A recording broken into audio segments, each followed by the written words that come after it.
മറുത്തൊരുത്തരമില്ല, വേറൊരു കളത്തിലുമില്ല, യാതൊരുവിധ ഭരണവിരുദ്ധ വികാരവുമില്ല. മഹാരാഷ്ട്രയിൽ ഡബിൾ സെഞ്ചുറി അടിച്ച് ഭരണത്തിലേക്ക് ഏറിക്കഴിഞ്ഞിരിക്കുകയാണ് മഹായുതി സഖ്യം. കഴിഞ്ഞ തവണത്തേക്കാൾ കൂടുതൽ സീറ്റ് നേടി മഹാവികാസ് അഘാഡിയെ നിഷ്പ്രഭാഗമാക്കിയാണ് അത്യുജ്വല വിജയം നേടിയിരിക്കുന്നത്. ബി.ജെ.പിയും ശിവസേന ഷിൻഡെ പക്ഷവും എൻ.സി.പി അജിത് പവാർ പക്ഷവും ഉൾപ്പെടെ മഹായുതി 288-ൽ 234 സീറ്റുമായാണ് ഭരണം നിലനിർത്തിയിരിക്കുന്നത്. ഈ വിജയം മഹായുതിക്ക് സമ്മാനിച്ചതിൽ ചെറുതല്ലാത്ത പങ്ക് RSSനുമുണ്ട്. ബി.ജെ.പിയെ പോലെ തന്നെ RSSനും ഈ തെരഞ്ഞെടുപ്പ് നിർണായകമായിട്ട് ഇരിക്കുന്നുണ്ട്. അടുത്തു വരുന്ന 100ാം വാർഷികം തങ്ങളുടെ ആസ്ഥാനമായിരിക്കുന്ന സംസ്ഥാനം ലോക്സഭാ തെരഞ്ഞെടുപ്പിൽ വിട്ടുനിന്നതോടെ ബി.ജെ.പി അടിമുടി ഉലച്ചു കളഞ്ഞ നഷ്ടം. ഇതെല്ലാം മനസ്സിൽ വെച്ച് കച്ച കെട്ടിയിറങ്ങിയ RSSും അവരുടെ താല്പര്യം സംരക്ഷിക്കുന്നതിൽ വിജയം കണ്ടിരിക്കുന്നു. വികസനം പറഞ്ഞോ തീവ്ര ഹിന്ദുത്വം പറഞ്ഞോ ആയിരുന്നില്ല തെരഞ്ഞെടുപ്പ് പ്രചാരണം. ഹിന്ദു ഐക്യമെന്ന് മാത്രം പറഞ്ഞായിരുന്നു വോട്ട് തേടൽ.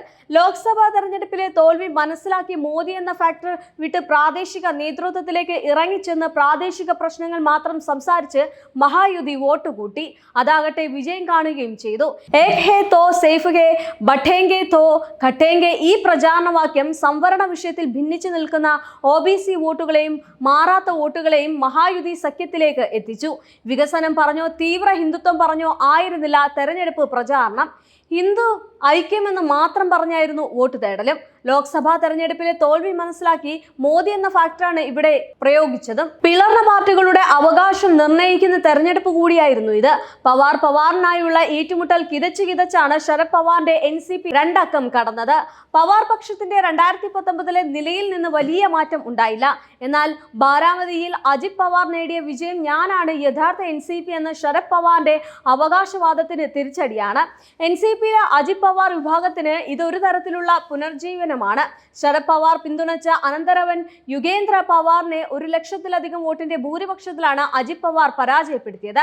NCPയുടെ ധർമ്മറാവു അത്രയും തന്റെ മകൾ NCPയുടെ ഭാഗ്യശ്രീയെ പരാജയപ്പെടുത്തിയതോടെ അഹേരി മറ്റൊരു കുടുംബാന്തര പോരാട്ടവും കണ്ടു. പൂസാദിൽ NCPയുടെ ശരത് മൈന്ദിനെ ഇന്ദ്രനിൽ നായിക്ക് തോൽപ്പിച്ചപ്പോൾ ബസ്മതിയിൽ NCPയുടെ ജയപ്രകാശ് വണ്ടേഗാവോങ്കറിനെതിരെ ചന്ദ്രകാന്ത് നവങ്കരെ 1ാം സ്ഥാനത്തെത്തി. പ്രമുഖ OBC നേതാവും മഹാരാഷ്ട്ര മന്ത്രിയുമായ ചരകൻ ഭുജ്ബൽ യയോലിൽ നിന്ന് NCPയുടെ മണിക്റാവു ഷിൻഡെയെ പരാജയപ്പെടുത്തി. കോൺഗ്രസിനോട് സീറ്റുകൾ പിടിച്ചു വാങ്ങിയ ഉദ്ധവിന്റെ ശിവസേനയ്ക്കും ഇനി ഞങ്ങളാണ് യഥാർത്ഥ സേനയെന്ന അവകാശവാദം ഉന്നയിക്കാനാവില്ല.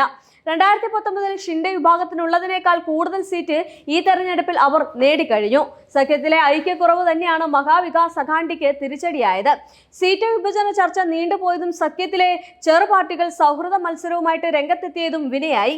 കോൺഗ്രസ് മുന്നോട്ട് വയ്ക്കുന്ന മുദ്രാവാക്യങ്ങൾ ഏറ്റുപിടിക്കാൻ NCP തയ്യാറായില്ല. കോൺഗ്രസ് ഉദ്ധവ് പക്ഷവും ഒന്നിച്ചുയർത്തിയ പ്രശ്നങ്ങൾ ജനങ്ങളിലേക്ക് കൃത്യമായി എത്തിയതുമില്ല. ഇതോടെ മഹായുതിക്ക് മുന്നിൽ മഹാവികാസ് അഘാഡിക്ക് സാഷ്ടാംഗം വീഴേണ്ടി വന്നു.